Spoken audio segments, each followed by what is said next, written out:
Agradeço, senhor presidente. Boa tarde a todas as pessoas que nos assistem, seja pelo YouTube, seja as pessoas que estão próximas aos vereadores, às vereadoras, a cada um de vossas excelências. Eu me inscrevi para debater porque alguma coisa precisa ser pontuada. A gente precisa deixar muito negritado o que é que está acontecendo agora. O que é que está acontecendo agora? Recife é governado por uma patota, por uma turma muito pequena de pessoas que faz o que quer e que faz questão de mostrar para todo mundo que faz o que quer. Por que é que eu estou dizendo isso? Primeiro, a gente está falando de uma reforma administrativa, o que é comum, mas uma reforma administrativa que foi protocolada no apagar das luzes de 2020, que valeria para 2021. Ora, é preciso que todo mundo compreenda que quando se elege um prefeito ou uma prefeita, também se elegem 39 vereadoras e vereadores. Então, da mesma forma, que o próximo prefeito João Campos, tem legitimidade para propor uma reforma administrativa para a cidade do Recife, os 38 mandatos, os 39 mandatos que foram eleitos, na mesminha eleição que ele, também têm o direito e o dever de fazer a análise dessa reforma. Então, primeiro de tudo, com todo respeito aos vereadores e às vereadoras que não foram eleitos e eleitas nesta eleição, cabe à próxima legislatura, com as pessoas que foram eleitas na mesma eleição do prefeito, fazer a análise dessa reforma administrativa. E que se diga, é preciso que haja um prazo para que essa reforma seja avaliada, para que os vereadores e vereadoras possam escrever emendas, para que as emendas possam ser destacadas em plenário, possam ser debatidas. No ambiente republicano é assim que acontece. Cabe ao Poder Executivo propor a reforma, cabe ao Poder Legislativo fiscalizar, analisar, dialogar, ter a capacidade de propor emendas para melhorar a reforma e votar a reforma. Então, não tem explicação para uma legislatura que está acabando fazer a votação da reforma da gestão, da próxima gestão, inclusive contrariando, né, de fato, o que nós estamos fazendo hoje, nós estamos surrupiando a autoridade da próxima legislatura de fazer o que a gente deveria estar fazendo, que é abrir prazo de emenda que foi vetado pela base do governo, fazer as emendas, depois fazer as sessões que vão votar a reforma administrativa e poder, inclusive, destacar emendas para que a gente possa melhorar a proposta que vem da prefeitura. Com muita tranquilidade. Ninguém aqui teve condições de olhar direitinho cada passo do que está propondo a reforma administrativa. O que a gente vê é muita coisa que está saindo na mídia, e aí o governo diz, vamos fazer e acontecer, reformar, enxugar, umas palavras bonitas que o marqueteiro manda. Mas, na prática, se for por negócio de gestão, por negócio de dinheiro, R$ 78,71 é o preço da gente rasgar o regimento dessa casa. Vossas Excelências, quero chamar a atenção para outra coisa, que diz muito de como o PSB gosta de governar. Essa forma do PSB que gosta de governar, sempre prestando continência para os mais ricos, sempre falando grosso para os mais pobres. Vossas Excelências, essa mesma prefeitura de Geraldo Júlio, que apaga as luzes de forma melancólica, assinou um projeto de lei 18761 que saiu dessa casa e que proíbe a dupla função motorista-cobrador. Um projeto de lei que virou lei, que beneficia todo mundo que anda de ônibus no Recife, todas as pessoas que andam de ônibus no Recife. Quando estava em campanha, o hoje futuro prefeito João Campos subiu no ônibus, levou um carão de um motorista, depois voltou, apertou a mão dele e disse, não, a gente é contra a dupla função, a gente é contra a dupla função. Agora, cadê a prefeitura do Recife para recorrer ao mesmo Supremo Tribunal de Justiça contra a suspensão da Lei 18761, que foi proposta pelo Tribunal de Justiça daqui de Pernambuco? Falou nada, ficou calada, obsequiosa, tranquila, achando que estava tudo certo, dá de graça para os empresários a prerrogativa de escolher qual a lei que tem que cumprir e qual a lei que não tem que cumprir. Aí agora, por conta de uma votação dessa reforma administrativa, que deveria e poderia muito bem ser feita em fevereiro, nos prazos corretos, com oportunidade para discussão, para destaque de emendas, para possíveis mudanças que possam melhorar o que o futuro prefeito quer? Não. Ele, entre o Natal e o Ano Novo, dá um jeito de tirar um juiz, como disse o vereador Jaime Asfora, bastante suspeito do seu recesso para meter uma sentença esdrúxula que derruba a nossa liminar legítima e que nos obriga, ou que não nos obriga, mas nos permite participar dessa sessão, que mata de vergonha quem curte a democracia, quem acredita que a gente pode caminhar rumo a um Estado garantidor de direitos, um Estado democrático, um Estado transparente, um Estado em que o gestor não precisa se esconder para tomar decisões de forma autoritária.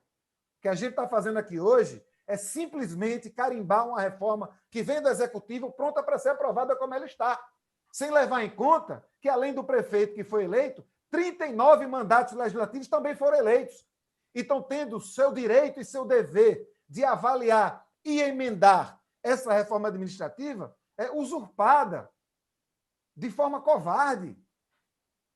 O que está aqui, de forma muito objetiva, é uma prefeitura que se nega a recorrer de uma decisão do tribunal contra o trabalhador, que é o caso da lei que proíbe a dupla função, mas que corre no recesso, deixa o peru esfriando para tirar um ministro do seu recesso para fazer uma sentença, sabe lá a que custo, para nos permitir fazer a votação de uma reforma que não deveria estar sendo feita hoje, usurpando o direito da próxima legislatura de fazer esse trabalho.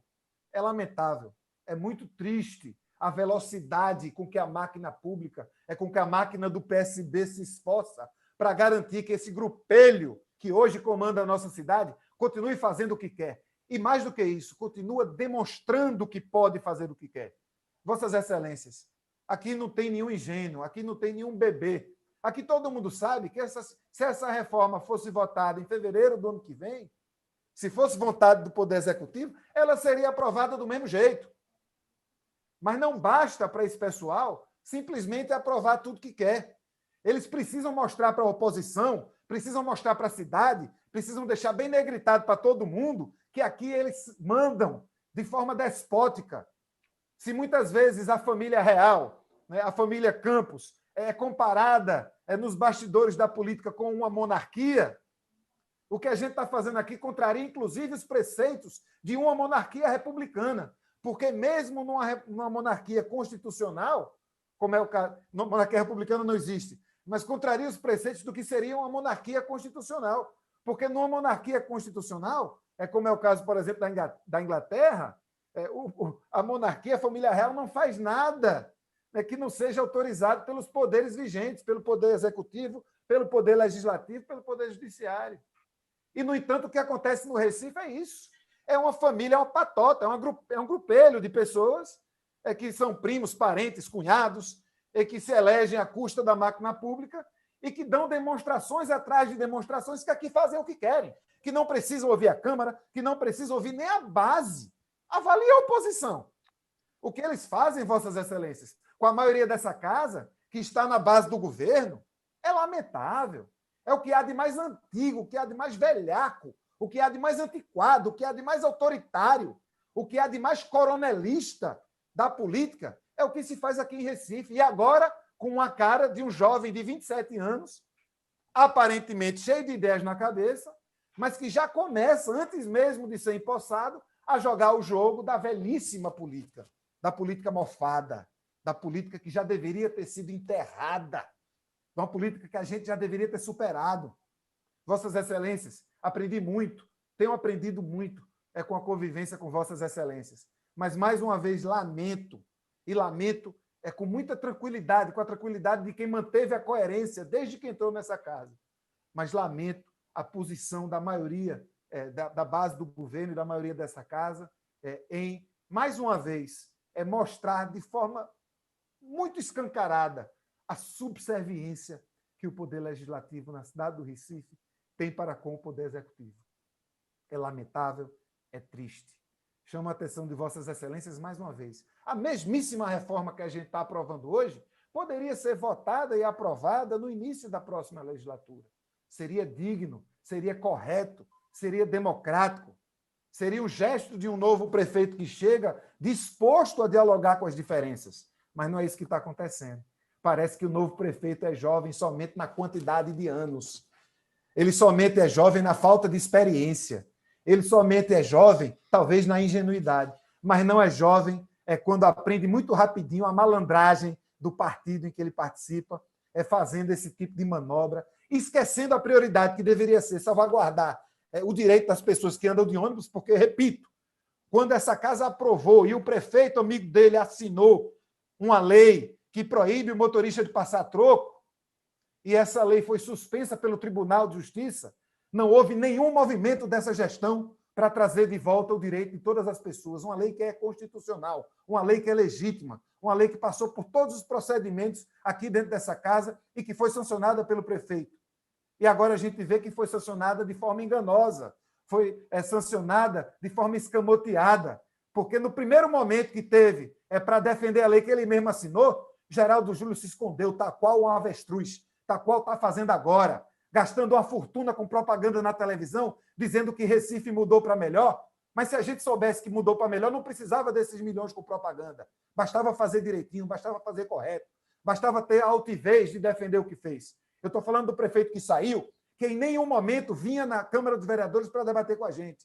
Estou falando agora do prefeito que está entrando, que antes mesmo de tomar posse, antes mesmo de pisar na Câmara de Vereadores, já vem fazendo dessa casa o seu quintal.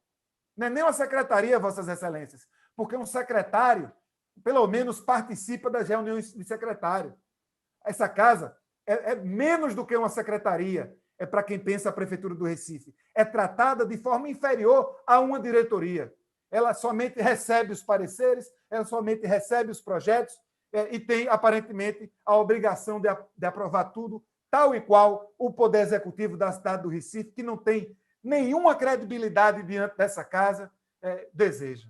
Então, encerro o meu pronunciamento, votarei contra essa reforma, muito mais pela forma com que ela é feita do que pelo seu conteúdo. Eu acredito até que deve ter coisa boa nessa reforma. Agora, para economizar dinheiro público, não é, porque ninguém vai dizer que menos de R$80 é economia de dinheiro público.